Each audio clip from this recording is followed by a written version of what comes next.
Welcome to this explainer on operationalizing machine learning. If you're an IT professional or in IT management, you are definitely in the right place. Today, we're unpacking Chapter 3 of an absolutely excellent 10-part tutorial on MLOps put together by Virtualization Options LLC. They're a Colorado-based research, education, and advisory group who have done some truly foundational work here. Since we're jumping right into Chapter 3, we're going to skip the basics from earlier chapters and focus squarely on the critical end-to-end orchestration of these systems. Here's a quick look at our roadmap today. We'll diagnose the machine learning gap, define MLOps, break down the 6-stage life cycle, explore the CI/CD/CT pipeline, look at monitoring for model health, and finally, we'll cover scaling and anti-patterns. All right, let's dive right into Section 1, the machine learning gap. 87%. Honestly, that number should shock you. According to the research, 87% of all machine learning models never actually reach production. Think about that for a second.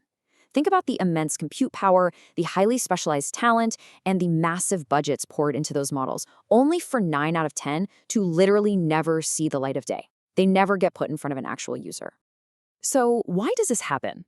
Well, as Virtualization Options LLC points out in their research, the root of this failure is isolation. Data science teams often build in a total vacuum, and until we bridge that gap between their isolated experiments and your real-world production environments, that massive initial investment yields absolutely zero business value. Moving right along to Section 2, defining MLOps. Now, you're likely already very familiar with DevOps, but while your existing DevOps teams focus strictly on managing code, MLOps introduces what the source calls three-dimensional complexity. In this environment, your code, your data, and your models must all be versioned, tested, and deployed together. If you just update the code, but the incoming data schema changes, the whole system breaks. This three-dimensional coordination is exactly what makes ML operationalization so uniquely challenging for IT teams. Which brings us to Section 3, the 6-stage life cycle. Every single machine learning initiative is going to move through these discrete stages, starting with data engineering and going all the way through to monitoring. But I really want you to zoom in on Stage 1 for a minute. The research explicitly states that 60% of all ML project failures are caused by data quality issues right here at the very start. Raw data has got to be correctly ingested, validated, and transformed into training-ready datasets before you even think about training a model. Next up is Section 4, the CI/CD/CT pipeline. We all know continuous integration and deployment, but the true differentiator here is that T at the end, continuous training. Unlike traditional software, a machine learning model interacts with a constantly changing world. A CT pipeline automatically retrains a model when something called data drift is detected. That just means the real-world data coming in no longer matches the patterns the model was originally trained on. And crucially, this retraining is fired automatically by your monitoring systems, not by developers manually pushing a button. Now, before a newly trained model hits production, it absolutely must pass automated evaluation gates. It has to meet or exceed your baseline accuracy on a held-out test set, and it for sure must pass strict latency checks to ensure P99 inference times stay within your defined SLAs. By automating these gates, if the model fails, it's blocked instantly. You're completely removing human bottlenecks from this quality control layer. Let's look at Section 5, monitoring for model health. Listen, you cannot simply deploy an ML model and just walk away. It doesn't work like that. An incredible 91% of deployed models experience measurable performance degradation within just 9 months if they're left unmonitored. The world changes, user behavior shifts, and your model's accuracy is going to rapidly decay. Building on that, take a look at this breakdown.